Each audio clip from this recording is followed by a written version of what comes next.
السلام عليكم ورحمة الله. السيارات الكوري والياباني سهل جدا انك تجرب فيها اي نوع زيت واي لزوجة، لكن السيارات المرسيدس بيكون ليها مواصفة معينة لازم تلتزم بيها حرفيا علشان تحافظ على محرك سيارتك. هعلمك دلوقتي ازاي تعرف مواصفة الزيت بتاع سيارتك المرسيدس. هناخد السيارة دي كنموذج وهي مرسيدس سي 180 كوبيه كابورليه موديل 2021، والطريقة الأولى علشان تعرف مواصفة الزيت هي من الكتالوج الورقي اللي بيجي مع السيارة. وزي ما هو موضح السي 180 والسي 400 فورماتيك بياخدوا نفس رقم الأبروفال 229.3 وتصنيف اتحاد أوروبي A3B4.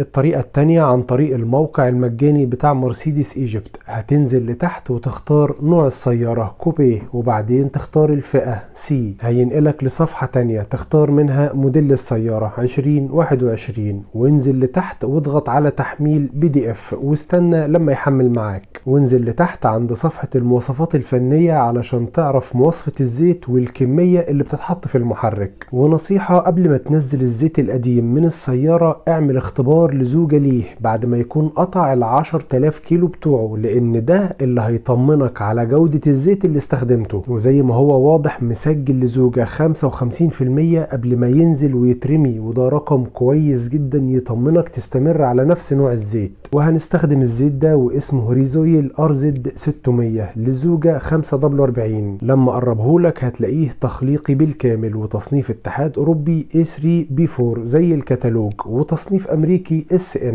ولما لف العبوة من الظهر علشان اشوف السبيسيفيكيشن او المواصفات بتاعته هتلاقي نفس رقم الابروفال اللي في الكتالوج 229.3، بالاضافة لارقام ابروفال الزيت واخدها من فولكس واجن ورينو وجنرال موتورز ومجموعة بيجو ستروين بعد ما اندمجوا، واخيرا ابروفال البورش. لما حرك العبوة لفوق هتلاحظ ان الزيت واخد شهادتين ايزو 9001 وايزو 14001. الزيت صناعة الماني زي ما هو واضح، وحجم العبوة 4 لتر. خطوات تغيير الزيت مش محتاجة شرح: تفريغ الزيت القديم عن طريق الطبة او شفط على حسب موديل سيارتك، وتغيير الفلتر، وبعدها اضافة الزيت الجديد. لايك وشير للفيديو لعل المعلومة تنفع غيرك، وبعد ما تضغط على زر اشتراك فعل اشعارات عن طريق الضغط على علامة الجرس. بكده اكون وصلت لنهاية الفيديو، ونكمل مع بعض الفيديو اللي جاي بإذن الله.